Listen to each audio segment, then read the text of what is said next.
আজ আমি তোমাদেরকে দেখাবো মঙ্গল পাণ্ডের পার্কের ভেতরটা কিরকম, আর আমি এখানে এসে কিরম মজা করলাম সেটা সবটাই তোমাদের সাথে ছোট্ট মিনি ব্লগের মাধ্যমে শেয়ার করি। হাই, আমি প্রিয়াঙ্কা আবারও নিয়ে চলে এসেছি আমার একটা ছোট্ট মিনি ব্লগ। আমার এই ছোট্ট চ্যানেলে সবাইকে অনেক অনেক ওয়েলকাম।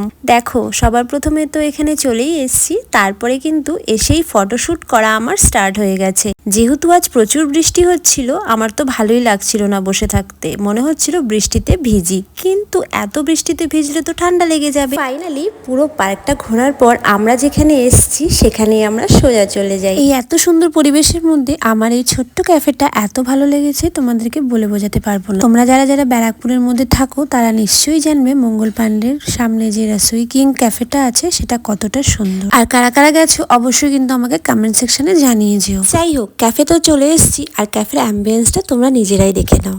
এত সুন্দর একটা মনোরম পরিবেশের মাঝখানে যদি এরকম ক্যাফে হয়, তার সামনে এত সুন্দর গঙ্গা, কি ভালো যে লাগছে কি বলবো। তার সাথে সুন্দর লাইটিং আর এত সুন্দর হাওয়া দিচ্ছিল, মানে মনটা ভরে যাচ্ছিল জানো তো। যাই হোক, এখন কিন্তু বৃষ্টি কমে গেছে, আর বৃষ্টি কমে গিয়ে কিন্তু খুব সুন্দর হালকা হালকা হাওয়াও দিচ্ছিল, আর মনে হচ্ছিল এখন কিন্তু জোয়ারের টাইম। এত সুন্দর জলগুলো সুন্দর গতিতে বেগে যাচ্ছে, কি ভালো লাগছে তাই। যাই হোক, এত সুন্দর পরিবেশে বসে থাকতে কিন্তু বেশ ভালো লাগছিল। তারপরে ভাবছি যে কি খাওয়া যায়। খাওয়ার আগে তো আমার সবার আগে ভিডিও করতে হবে, আর এখানে এত সুন্দর সুন্দর ভিডিও করেছি, এত ভালো লাগছিল কি বলবো। যাই, এবার খাবার তো অর্ডার করতে হবে, কিন্তু কি খাবো বুঝতে পারছিলাম না। আমি তো ভিডিও করতেই ব্যস্ত জানো তো। ভাবছি আজকে বেশি কিছু খাবো না, কারণ আমার একটু খিদে নেই এখন।